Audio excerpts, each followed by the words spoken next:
Hi, this is Saurabh Rajaudhary here and welcome to Code in Roy. Today we are going to discuss a problem from the topic bit manipulation. So let's move on to the question. What the question tells us is that given an integer array A of n integers, we have to find the pair of integers in the array which has minimum XOR value, and we have to report the minimum XOR value. So instead of reporting the pair, what we have to give the answer is the minimum XOR value. So it's important to note that they have given us the input and output formats as well as the constraints along with few examples for better understanding. The solution of this question is quite short. Like if you see the code which I have written, this is merely of 8 lines, but it's imperative to understand few of the hidden concepts which are quite important, uh, which is needed for us to understand how the solution is working. So before explaining why it is working or the intuition behind it, I will explain what this code is doing in the first place. First, what we are doing is we are sorting the array, then we are creating a variable on ENS and assigning it to int max. The reason we are doing so is because we have to store the minimum value of the XOR pair as our answer. We have to be careful by putting -1 when we are iterating over the loop. So we are iterating till a dot size -1 times. The reason being, if the vector would have been 1 2 3 and we need to only traverse till 2 point, because we are doing ai XOR ai plus 1, so it will be 2 XOR 3. If we reach till 3, then we won't find another next element and we will get a segmentation error when we execute the code. Okay, so we are storing the answer and now we are returning as well.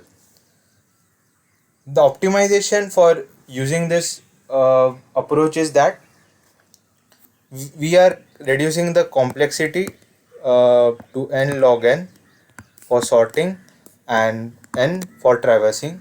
This can be neglected and we can simply write n log n, which is for sorting. For the brute force technique, what we could have done was we could have chosen two elements from this given array, that will be nc2, and that corresponds to O n square time complexity. So we are actually reducing our answer. We are able to get it in one traversal itself after sorting. Okay, so this is what the code tells us, but why it's working is what next we will find out. The concept which is behind this working of this code is that if there are three integers, let's say x, y,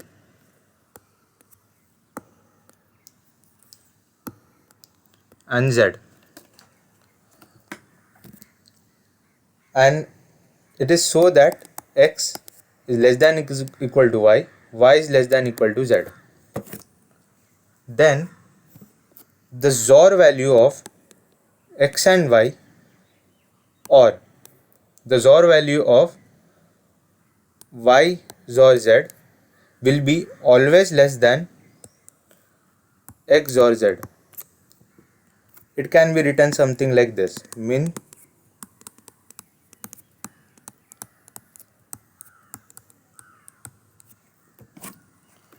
so this is the first concept which we are using over here, and actually this is the only major concept which is there.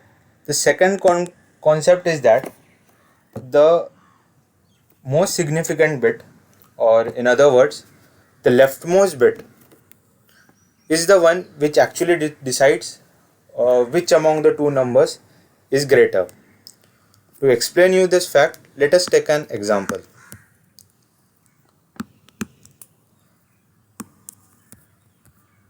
Okay, so 100 is actually greater than 0, 1, 1. Even though we have more number of set bits in the right side of the number, but here the set bit is having a higher index. Here the highest set bit is at index 1, and here the highest set bit is at index 2. So this is the second concept, which is a fairly easier one to understand. Now I will explain you the working of the first concept, like what is the proof behind it.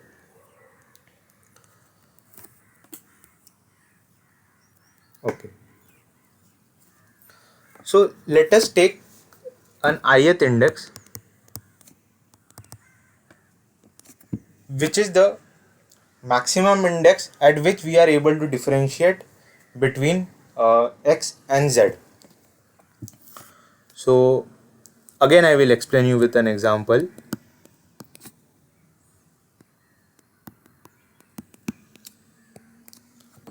Here the ith index will be this, which is equal to 0, 1, 2, 3, 3, yeah, 3.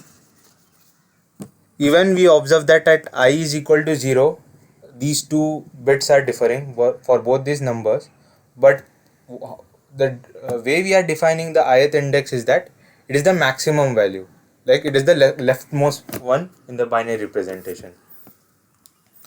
Okay, so as z is greater, we will get as zi is equal to 1 and xi is equal to 0. Yi is in between x and z. Sorry, y is in between x and z. So I can take both the values. Both possibilities we have to consider. So the first possibility it can be is yi is equal to 0. Another one is yi is equal to 1. So if yi is equal to 0, if we XOR yi and xi, we will get as 0, and if we XOR yi and zi, we will get as 1. What this implies is that XOR y will always be less than XOR z. So here what we get is y XOR better to like this, XOR y less than XOR z, and here it will be y XOR z is less than XOR z. What we observe with both this condition is that one of the two is always less than the value of XOR z. So either XOR y or y XOR z is lesser than XOR z, and this is what we had defined over here.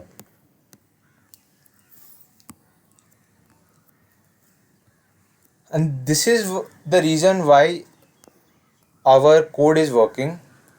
What we are doing is we are sorting the vector elements at first place, so that if we are given with elements 2, 3, 5 and 7, then we can confidently say that XOR of 2 XOR 7 will always be greater than XOR of any two consecutive elements inside it.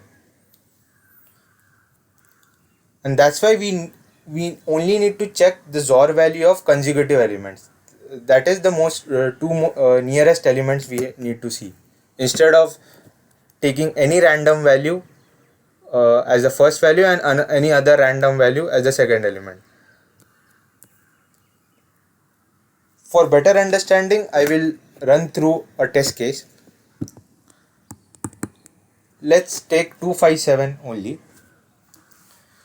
XOR of 2 and 5 will give us 7. 5 and 7 will give us 2. And 2 and 7 will give us 6. What we observe is 5 XOR 7 is giving us the minimum XOR value. I explicitly explained you this example because many people often confuse that when we are arranging the elements in the ascending order, the XOR values should also be in ascending order. And in many cases, they also check only two values. They will give you an explanation that 2 XOR 5 is we are getting a 7 and 2 XOR 7 we are getting a 6. So why only we are taking two nearest elements? Because here we see that 2 and 5 are more near to each other compared to 2 and 7, but still we are getting a higher XOR value. So for that misconception, I gave you this example that it is, if we are checking these two numbers, then we need to also check the other pair, which is 5 XOR 7, which is actually giving you the lesser value. I hope with this example, explanation of the proof, and the concept behind this code, and running you through this code, you are able to understand the solution of this problem.